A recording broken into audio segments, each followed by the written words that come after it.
Okay guys, ngayon ituturo ko sa inyo ang basic kung paano mag-setup ng PC games sa GameHub. Una ay download muna natin ang GameHub apps sa Google. Madali lang ito i-search nyo lang sa Google ang GameHub at makikita natin itong GameSir GameHub site.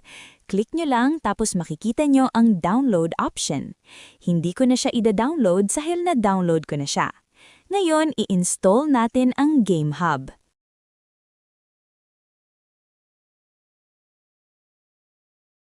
Ngayon, open nyo ang GameHub at mag-login lang kayo dito gamit ang Gmail account nyo.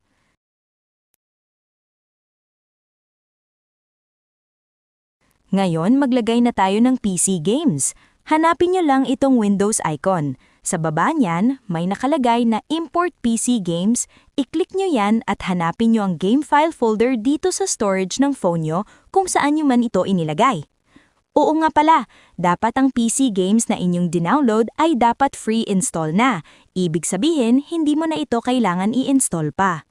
At kung wala kayong mahanap na PC games na free install na, visit kayo sa Facebook page ni Gadaw Gaming.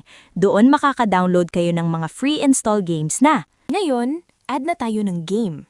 Halimbawa, itong Resident Evil 6 ang pipiliin ko. Hanapin nyo lang sa folder name ang launch icon na may nakasulat na EXE sa dulo nito. I-click nyo lang yan at papasok na ito sa GameHub apps nyo. So ayun, ganun lang kadali. At kung nagustuhan mo ang video na ito, mag-like at subscribe sa aking channel para updated kayo sa mga susunod pang tutorial video. Yun lang, salamat! Okay guys, ngayon ituturo ko sa inyo ang basic kung paano mag-setup ng PC games sa GameHub. Una ay download muna natin ang GameHub apps sa Google. Madali lang ito i-search nyo lang sa Google ang GameHub at makikita natin itong GameSir GameHub site. Click nyo lang tapos makikita nyo ang download option. Hindi ko na siya ida-download dahil na-download ko na siya. Ngayon, i-install natin ang GameHub.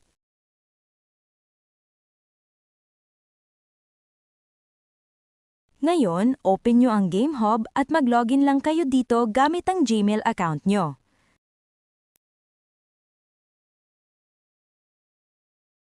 Ngayon, maglagay na tayo ng PC games. Hanapin nyo lang itong Windows icon. Sa baba niyan, may nakalagay na Import PC Games. I-click nyo yan at hanapin nyo ang game file folder dito sa storage ng phone nyo kung saan nyo man ito inilagay. Oo nga pala, dapat ang PC games na inyong dinownload ay dapat free install na. Ibig sabihin,